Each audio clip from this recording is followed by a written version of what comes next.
Sorry, please bear with me. My laptop seems to be playing it last few days. I have to maybe this.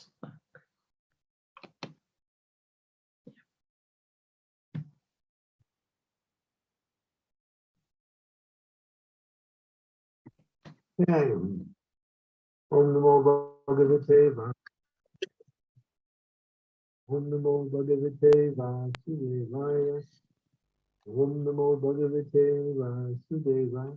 Evam Vidha Pradam Tinam Sagiru Sagira Puruyositam Virukshanena Vinadam Sasmitena Yego Harihi.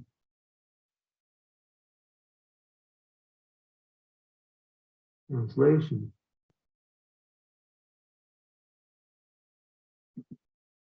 While the ladies of the capital Hastinapur were greeting him and talking in this way, the Lord, smiling, accepted their good greetings, and casting the grace of his glance over them, he departed from the city.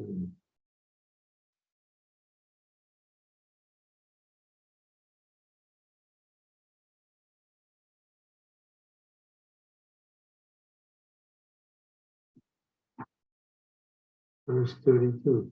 Ajata Shatru Pritanam Opitaya Madhu Dvisaha Parabhya Sankitam Snehat Pradyukta Chata Andinam.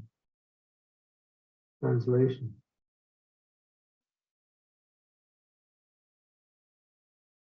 Maharaj Yudhisthira, though no one's enemy, engaged 4 divisions of defense, horse, elephant, chariots, and army to accompany Lord Krishna, the enemy of the Asuras, demons.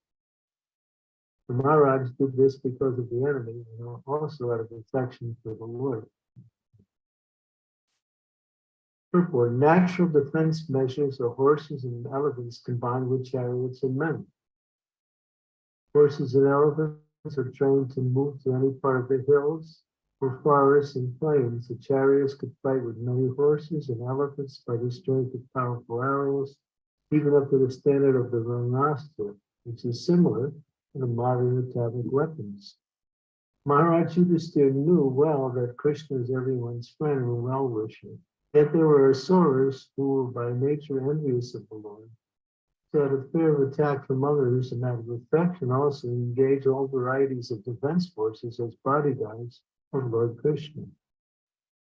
If required, Lord Krishna himself was sufficient to prevent himself from the attack of others who counted the Lord as their enemy, but still he accepted all the arrangements made by Yudhisthira Maharaj because he could not disobey the king who was his elder cousin. The Lord placed the part of a subordinate whom his transcendental sporting, and thus sometimes he puts himself in the care of Yasoda Mata for his protection and the so-called helplessness of childhood. That is the transcendental leela of pastime of the Lord. The basic principle for all transcendental sayings between Lord and devotee is exhibited to enjoy a transcendental bliss for which there is no comparison, even up to the level of Brahmananda.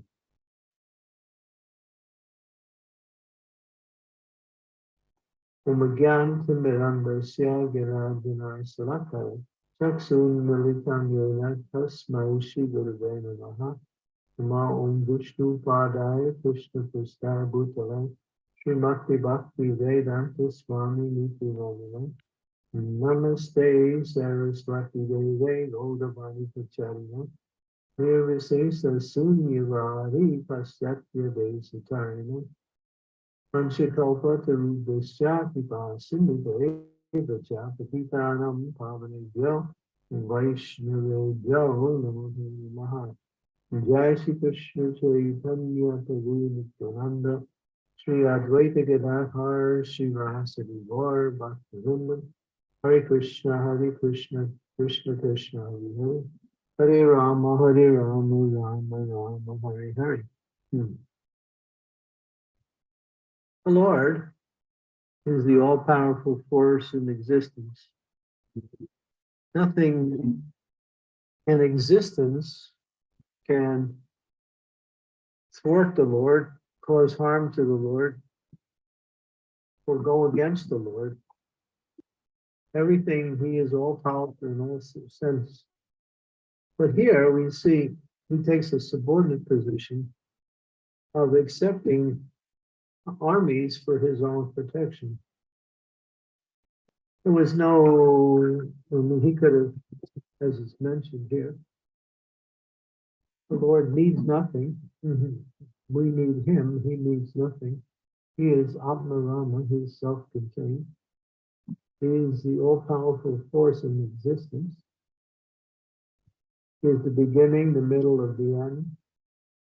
He is manifested before, during, and after the creation. He exists in his own abode, and he's there within all of the energies that he accompanies him to carry out his will.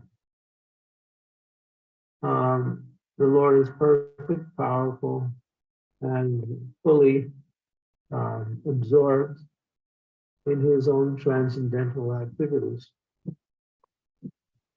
But here, his elder cousin, Yudhisthira Maharaj, wanted to give him some protection as he left Hastinapur and was heading for Dwarka. And so the Lord, out of graciousness for the offering of his devotee, and playing the part of an ordinary human being, he accepted that, as he accepts everyone's service who renders service to him with care, concern, devotion, attention. The Lord is Bhakta-Vatsal.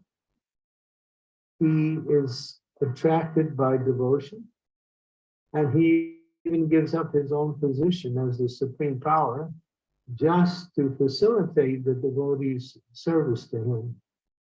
He becomes their son, as his little boy named Krishna in Vrindavan, being taken care of his mother, by his mother. His mother's afraid that he's going to fall down and hurt himself. His mother's afraid that the monkeys will come and scratch him.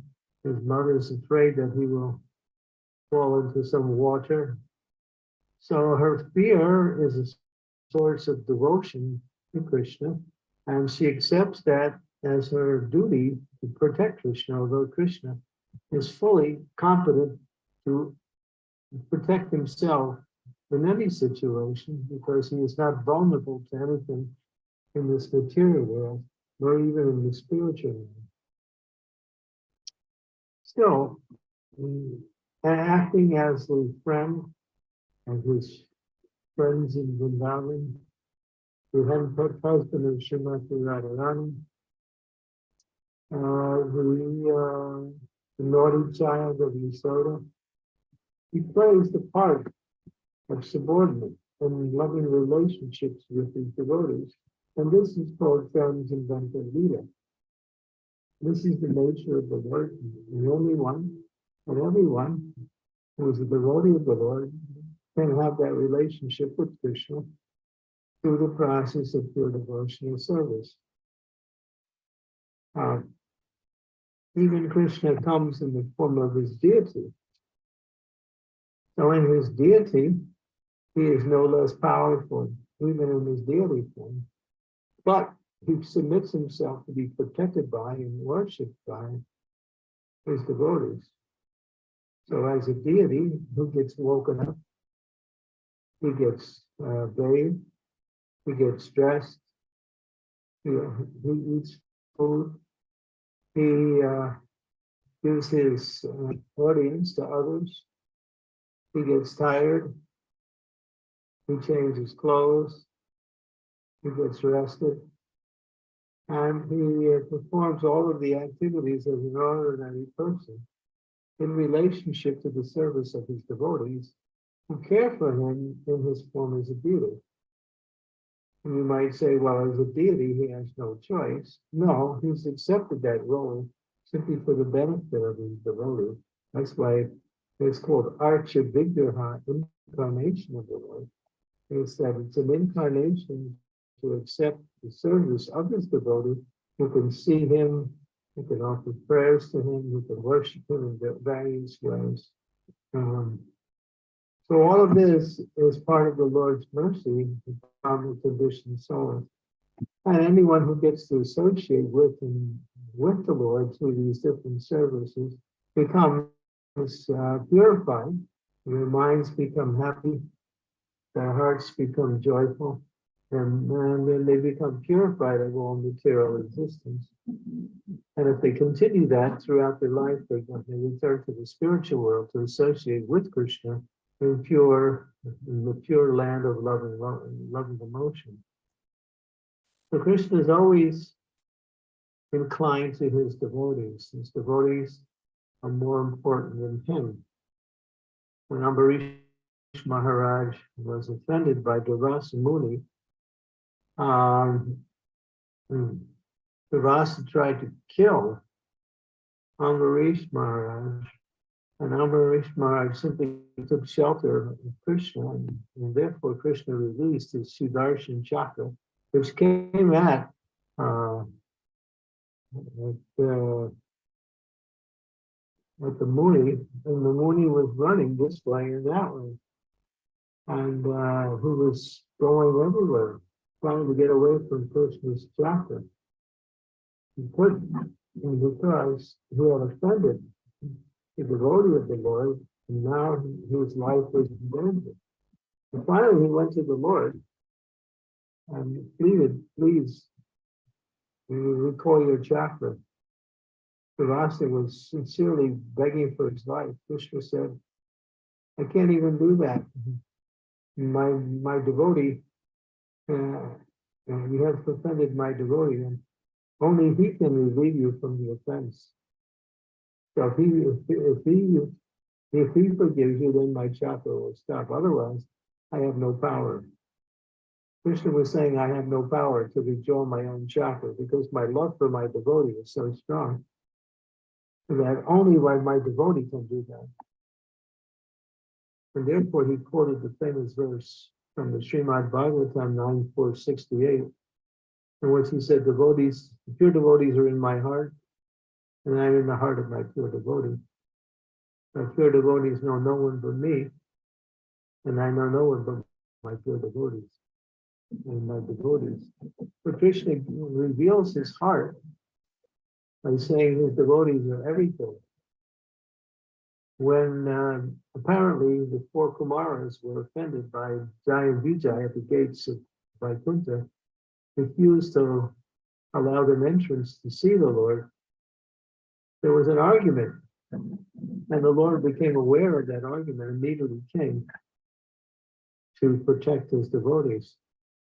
And he said to the Kumaras that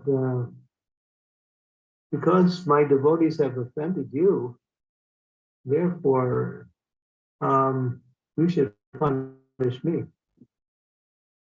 And the Kumaras couldn't even think of punishing the Lord, even understanding that statement. But the Lord was revealing his heart, how dear his devotees is to him. So to become a devotee of the Lord is not a small thing. It means that you get the supreme power behind you. In other words, all of existence cannot harm you. Krishna wants to protect you. As they say, Rake Krishna More Ke. More Krishna Rake Ke. If 20,000 atom bombs were directed at you at the same time, and Krishna wanted to protect you, nothing would happen. And even if Krishna lets his protection down, you could simply lose your life simply by falling out of your bed. So Krishna is always there to protect his devotee, and he gives assurance. My devotee will never be vanquished. So for his devotee, even if a devotee commits a wrong activity, if he picks himself up and gives up his wrong activities. No, it's not that verse. It's 68. He picks himself up, and then Krishna considers himself righteous, considers that devotee righteous, and makes like that discussion that the devotees engaged in never even happened. Krishna loves his devotees so much. Therefore, to become a devotee of Krishna was a very, when Prabhupada was complimented one time for being a devotee of Krishna, Prabhupada said, "Oh, devotee of Krishna, that is very elevated, very high." So we refer to devotees as devotees, but actually, to be a devotee of Krishna is not a small thing. And to come to that standard of actually being a devotee of Krishna, that means dedicating your whole life in service to Krishna, then you're actually a devotee of Krishna. And that is the principle of success, and that is the principle of perfection. To dedicate everything, manaso, deho, geho, no kichu more, arpilu, Nanda Kishore. Srila Bhaktivinoda Thakur praised the Lord Krishna because of Nanda Kishore, the beautiful son of Nanda Maharaj, the youthful son of Nanda Maharaj. He says, Manase Dela Geho, Go Geho, no kitchen more. He says, my home, my wife, my possessions, my mind, my body, my very existence, it's yours. Everything belongs to you. I belong to you. And this is what it means to be a devotee, that we give everything to Krishna. Nothing belongs to us. Why? Because everything we have is given to us by Krishna. Our very life is given to us by Krishna. Our very existence in this world and everything we have is supplied by Krishna. Everything in this world is owned and controlled by Krishna. So everything we are actually, when we actually see everything in the proper perspective, we have nothing outside of Krishna. Krishna is everything. Therefore, to devote oneself fully in service to Krishna is the perfection of one's intelligence. Those who try to divide their lives, something for God and something for me, will never be happy and never understand what is their relationship with anything, because they've created a wrong mentality. Because everything is connected to Krishna directly or indirectly. We are also even if we forget Krishna, Krishna is to never forget us. Even if we don't worship Krishna, we're still connected to Krishna because we are his parts and parcels. This material world is his energy, works under his direction, as he says in the Bhagavad Gita. Maya dakshena prakriti suyate saksharacha. Amhetunam vikonti ajagavipar vipartante. Everything in this world, animate and inanimate, is owned and controlled by me. And everything you work, and you're not a blade of grass to move without the sanction of the Lord. Just like there's one particular banyan tree. It's in a place called Sukatral. Sukatral. It's a place where Sukadeva Goswami spoke Maharaj Parikshit, the entire Srimad Bhagavatam in 7 days. My father is still there, and it was underneath the banyan tree that Sukadeva gave this knowledge. That tree is 5,100 years old, and not one leaf has ever fallen off that tree. The leaves don't fall off that tree. It's a mystical tree. It's been there since the time of Sukadeva Goswami speaking Srimad Bhagavatam more than 5,000 years ago. So we can see that in different places around the world, the Lord's mystic power is working in different ways to show that It's not material energy that's doing everything. It's him working through the material energy to make everything happen or not happen accordingly. The seasons are coming and going. The fruits and flowers appear accordingly and disappear. The rain comes, the clouds come, snow comes, cold comes. Everything is orchestrated by the Supreme Lord through his external energy. But this is just a small part. His real opulence, as we mentioned here, is that he is always inclined to loving relationships with his devotees. Although the devotees want to exchange love with Krishna, and Krishna wants to exchange love with them. And therefore, the devotee is always thinking, how can I serve Krishna? How can I please Krishna? What can I do to attract the attention of Krishna into my life? And devotees have nothing to worry about. Whatever you need, Krishna will supply. And if you don't need it, it means you won't get it. Unless you really want it, then he gives it to you anyway, but that's a rare case. But Krishna is with his devotees 24/7. And those who render loving devotional service can feel his presence through that service. One is cooking for Krishna, and one wants to make a very special preparation for Krishna. So one learns about how to make it in the best possible way. And they study the recipes, and then they learn very carefully. They may also take advice from others. And then they cook something and they're thinking, oh, Krishna will like this very much. I'm going to make this for Krishna. So they put their heart, their attention, and all of their intelligence in trying to cook for Krishna nicely. And then they have great happiness to offer Krishna, and they offer nice prayers to Krishna.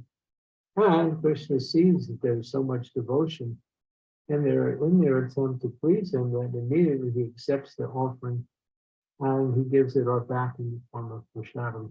That is his supreme mercy, when he leaves his remnants in the form of his foodstuffs, which is known as Mahaprasadam or prasadam. So Krishna is, as Prabhupada says here, he's everyone's friend and well-wisher. There are a class of people called asuras, who are by nature envious of the Lord. They want to be the Lord. They want to enjoy like the Lord. They don't want the Lord to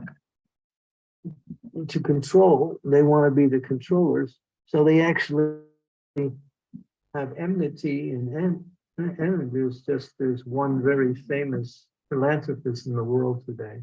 He's very powerful and really rich, but he hates God. It's known that he actually has envy and hatred towards the Supreme Lord.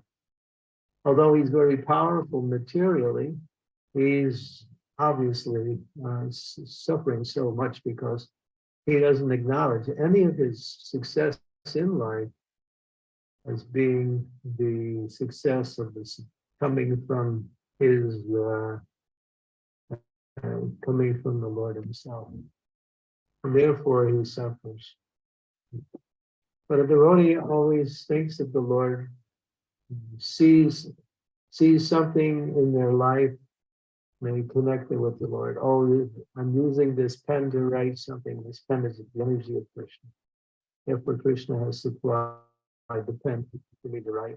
So a devotee can see everything in relationship to Krishna.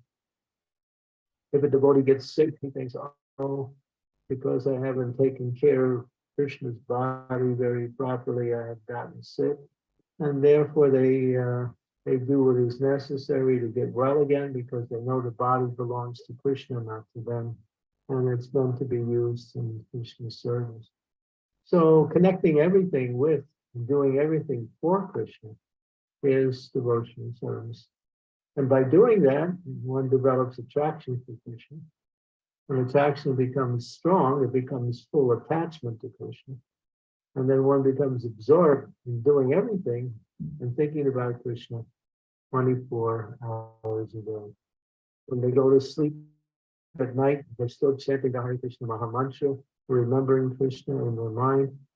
When they fall asleep, sometimes they dream about the Lord. When they wake up, the first thing they think about is they offer their obeisances to the Lord and thank the Lord for the new day to come where they can again worship Him in different ways.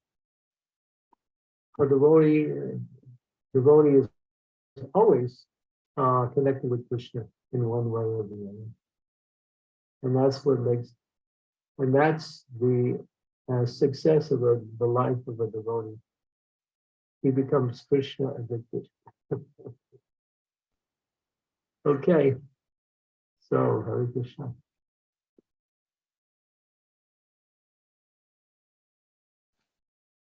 Thank you. Thank you so much, Guru Maharaj, for this class. For me, it was two main takeaways were there.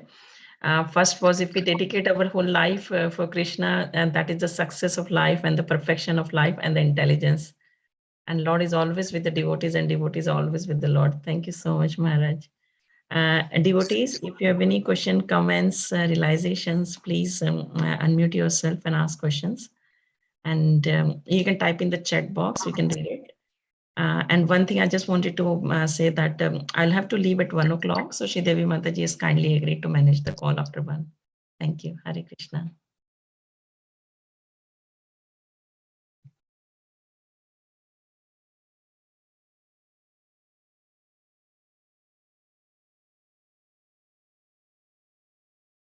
Yes, Raj. Go ahead. We can't see him. Raj, you look like a big shadow, that's all. Let me see if I can change it.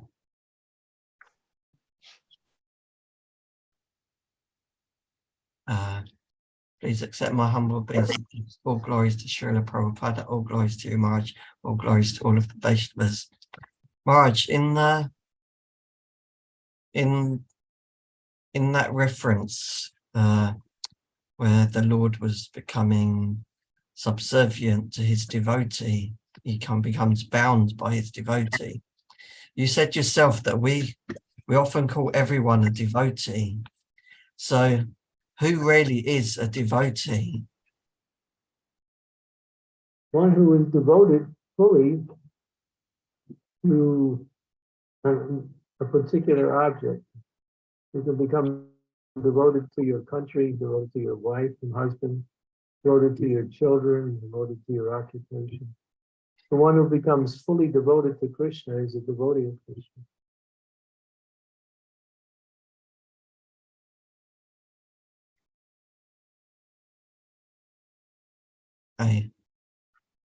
Sometimes we hear references that anyone that's even chanted the Hare Krishna mantra once is a devotee. Yeah, in this case, we're talking about someone who's devoted fully. Yeah, but Lord Chaitanya made that statement just to show the glories of anybody who does anything in service of the Lord is considered to be glorious. He answered that question when he was asked by, what was it, Satyaraj Khan, who is actually a devotee. And the Lord said, even if one chants once the Hare Krishna mantra, I consider him a devotee. So the Lord is just giving a very liberal definition. But he's making the point how any activity in relationship to the Lord is glorious. But we shouldn't take it like, well, I'll just chant my rounds, and then the rest of the day I'll just watch movies and do other things. No, one should understand that, as I explained in detail, Krishna is everything. You can't. Where are you going to go? Just Krishna is everything.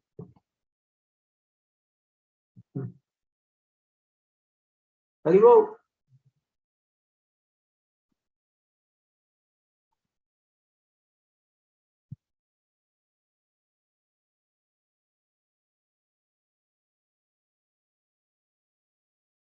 Thank you, Maharaj.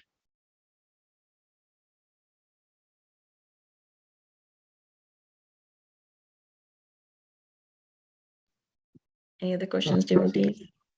What devotee do you want to be? Do you want to be a 1%er, 10%er, 50%, 90%?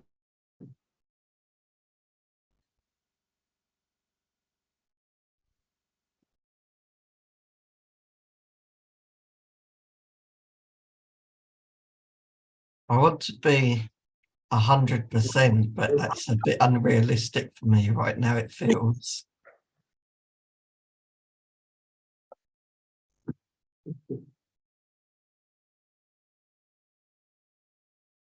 Yeah.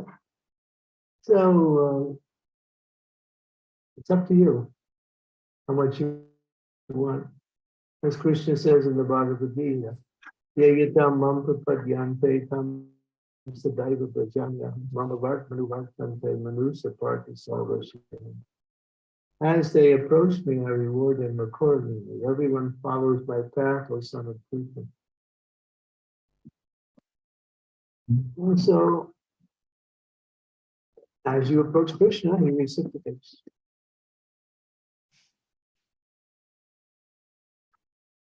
Nice, thank you, Maharaj.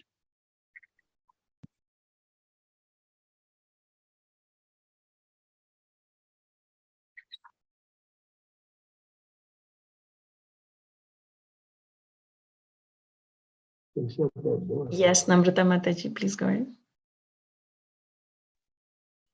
Hare Krishna Guru Maharaj, please accept my humble obeisances. All glories to Srila Prabhupada, all glories to your holy feet, glories to the assembled devotees. Guru Maharaj, just the follow-up of what Raj Prabhu was telling.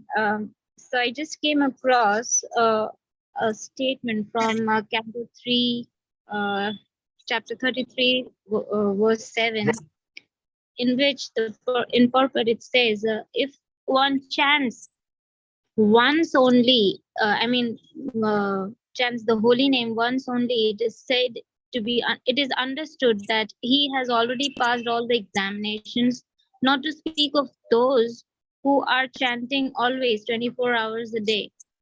So does that mean, Guru Maharaj, that the person who is... Lock that door. Okay. Open. The Go ahead. person who is able to chant has started, is on the verge of starting a spiritual journey. Does that mean that? What it means is one who chants perfectly once. That's perfect chanting, not just chanting. That's pure chanting, just once.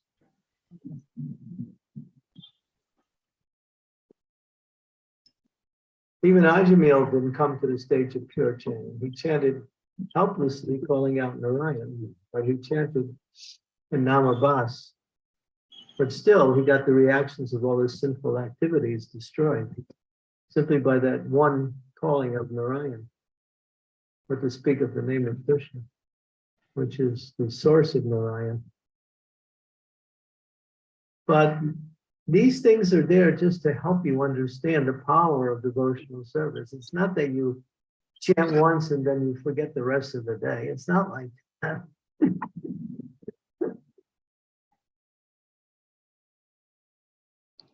It's just, these are statements to make us understand the power of devotional service, the power of the holy name.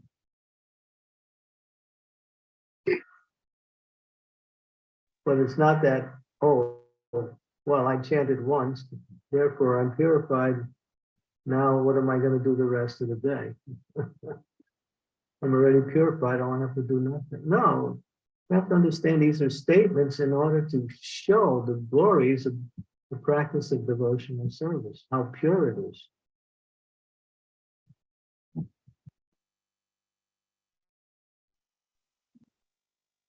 Okay, Guru Maharaj, thank you.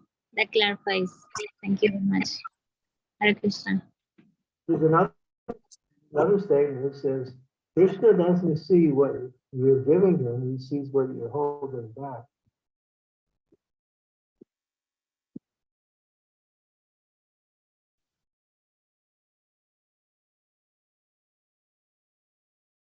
He wants everything. He wants you completely, 100%, not 2%, 10%.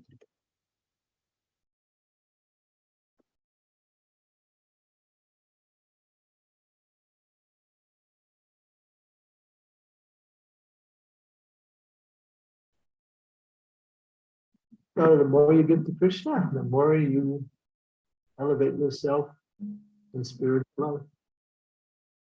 Giving to Krishna means time, words, intelligence, and life's energies.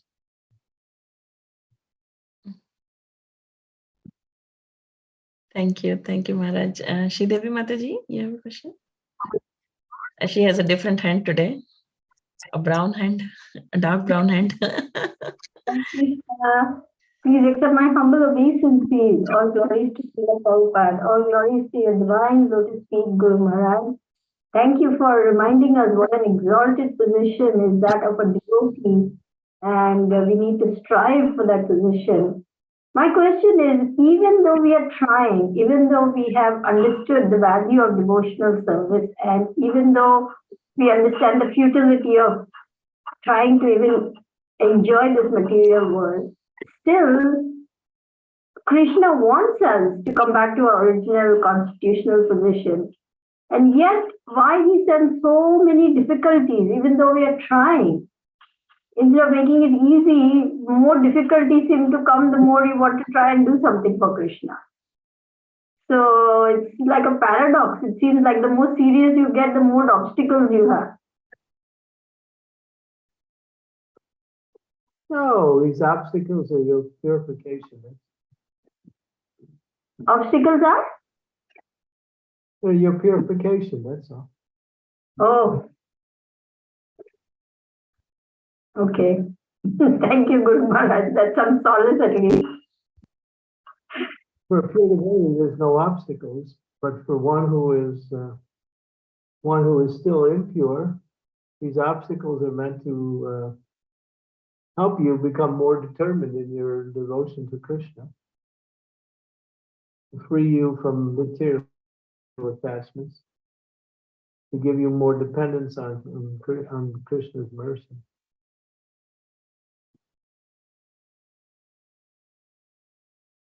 Just pray to Krishna to become dependent on him every moment and try to act in that way.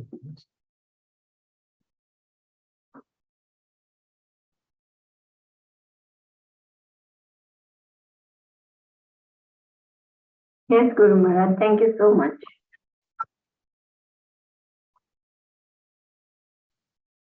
Thank you, Maharaj. Scarlet Mataji, yes, please go ahead. Hare Krishna, please accept my humble obeisances. All glories to Srila Prabhupada and all glories to your holiness and all glories to Assembled Devotees. I read in Bhagavad Gita 16:22 that Lord Krishna says that gradually, even though what my understanding is, even though I'm going to try to do everything the best I can and so on, and really just have my time for reading, chanting, listening, everything, still, my understanding says gradually, it means that I understand that's not yet you are coming, but you are going to get better life next time.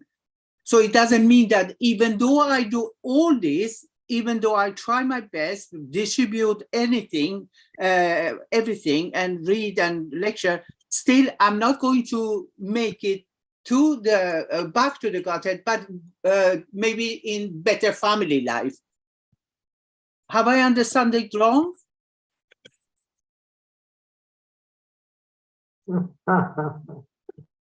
Yeah, you did. You understood it wrong.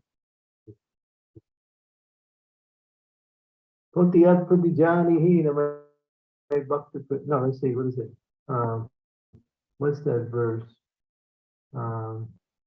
Suchinam samatam dehe yoga brasta prajayate.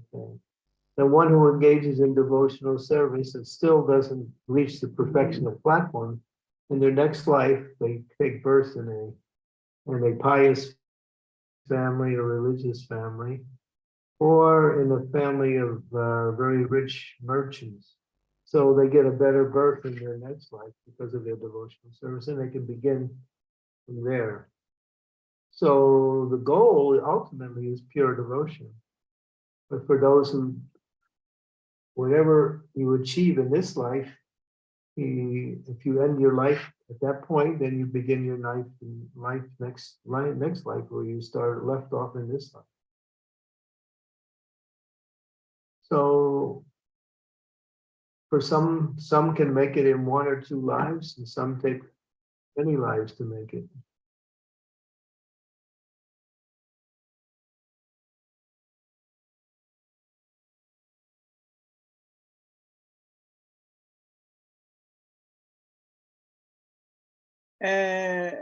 In six, what can I please ask how to understand 1620 22?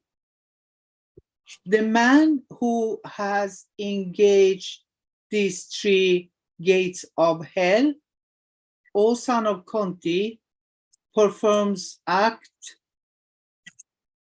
cultivate to self-realization, and thus gradually attain to supreme destination. How should I understand this? Bring the verse up. 1622. Satyabhama, are you there? Satyabhama, you look like you're there, but you're not there. Okay. I'm reading the verse. What's going on? Are we having a party? Come on, I'm just trying to put up with the verse. Let's go. There's a question. 1622.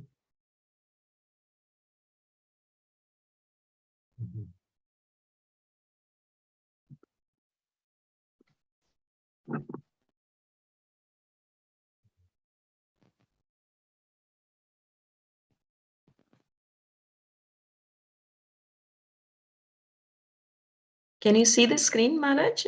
I'm sharing the screen. 1622. Yeah, it is 1622, Maharaj.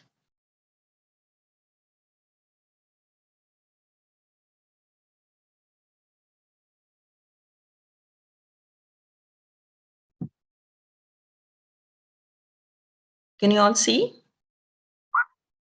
Nothing, Yes, nothing there. I can see, but yes. Maharaj, I think frequency at your place is a bit slow. So maybe I think turn off the camera, Maharaj.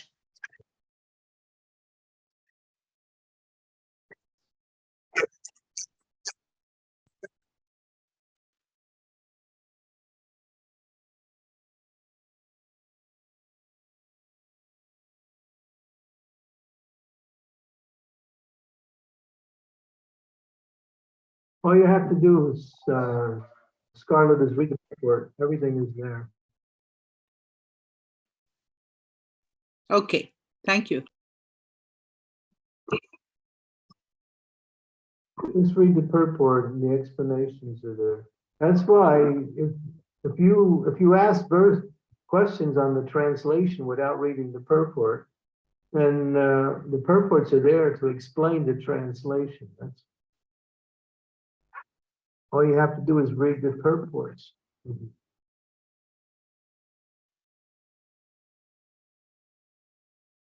Should I read out the purport, Maharaj?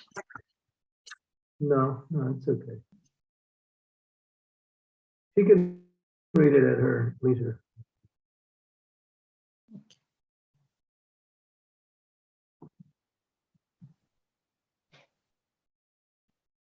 Sridevi Mataji, you have your hands up. Guru Maharaj, you have quite often said that a devotee sees the result of an action before performing it, and this is helpful in our devotional life. But how can we acquire this qualification of being able to see the result of a particular action before it happens?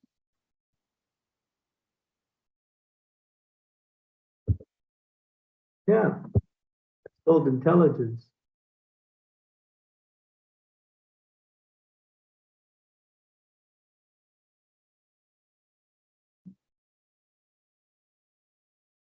Intelligence means to see the results before you perform the activity.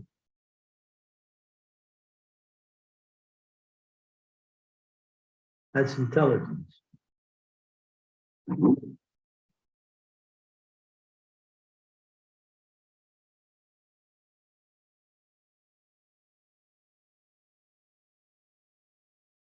I want to do something, but what will be the results?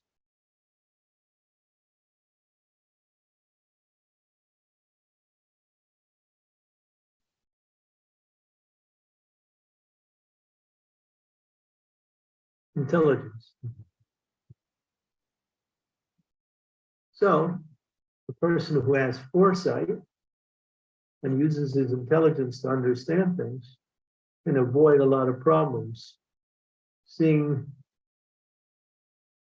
the results before, just like if you're getting angry, you should understand if I get angry, then what will be the results? I'll say something, I'll offend someone, I'll do something that will be bad for myself and others.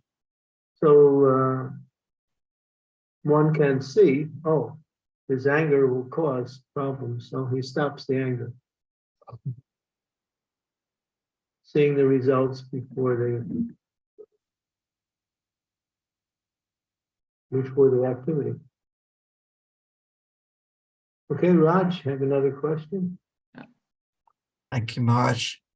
I just wanted to ask a bit more about intelligence, because I know that you've explained it to me previously, and you advised that we need to read more, we need to hear more, we need to study more.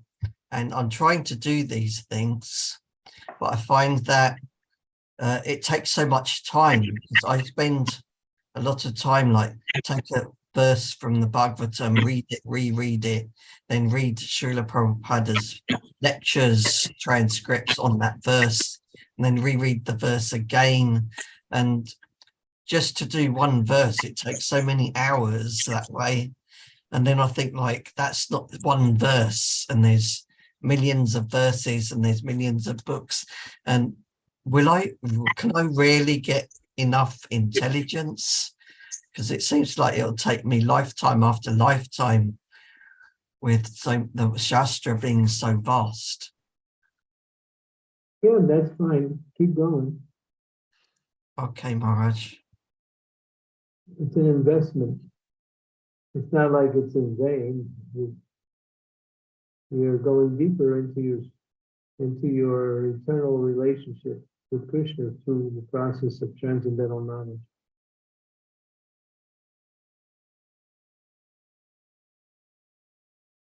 You eat breakfast in the morning, but 4 hours, 5 hours later, you're hungry at lunch.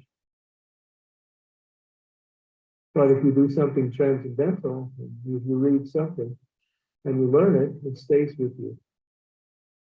All our material activities are coming and going, but anything done in Krishna consciousness is an investment in our eternal relationship with the Lord. Time belongs to him anyway. He is time.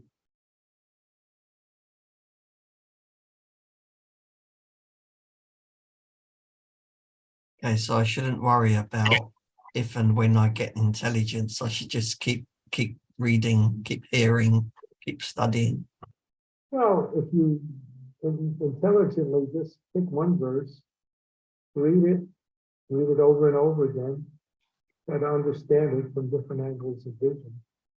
see how it applies to you in your own life.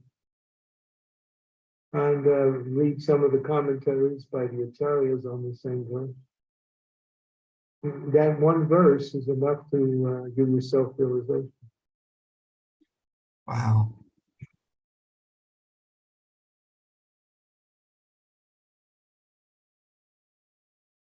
Thank you, Maharaj. Thank you. Scarlett Mataji, you have another question? We have Namrata. Okay, Namrata Mataji.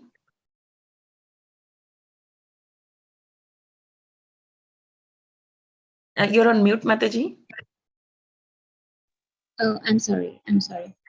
Hare Krishna Guru Maharaj. Me and Raj Prabhu, we just had a chat once, and we just came up with the question that who is the main villain in our, who is blocking our, consciousness or bhakti, we can say. Is it a mind or our false ego? Well, the false ego uses the mind to fortify its own desires. So the mind is the active principle that keeps the false ego in its position as a false ego.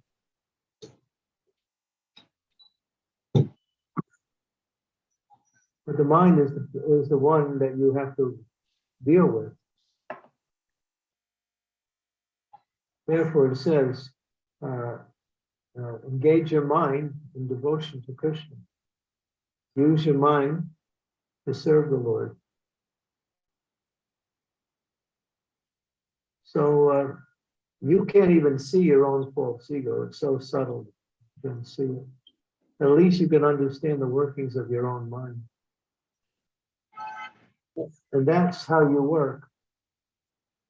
And then you change the false ego through the activities of using your mind in devotion to real ego, which means to come to the understanding that I am nothing of this material world. I am simply Jiva Sarupai Krishna Nityadas. I'm simply Krishna's eternal servant. That's it. That is the perfection for the purification of the false ego.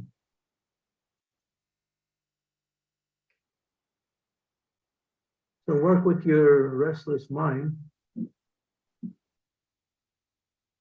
The false ego, Gomaj, I'm just checking if I'm understanding it right. So false ego is basically more with our identification, and and when we identify ourselves, I mean, when if we are looking for a solution, when we identify ourselves as a servant of the Lord, that is the purification of false ego. Is it right?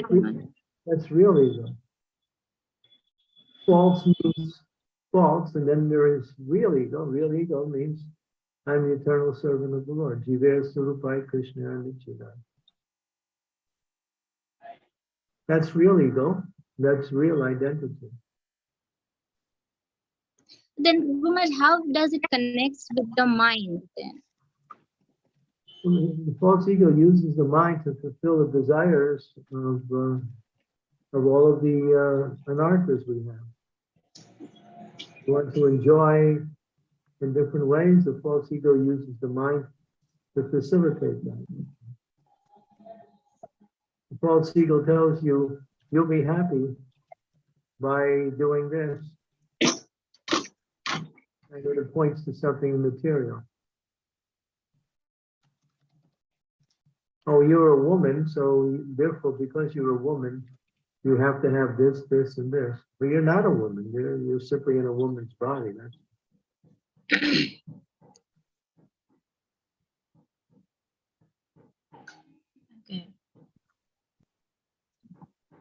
Thank you so much. I think that's quite clear. Because we also say that mind is a friend also and the enemy also. So the restless mind is the enemy, right? The mind that's diverted away from Krishna is your enemy. The mind that brings you to Krishna is your friend.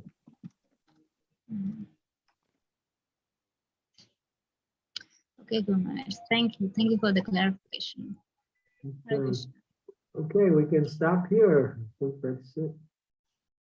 Okay, Okay. Maharaj. Thank you so much, Maharaj, for your time and association. Thank you.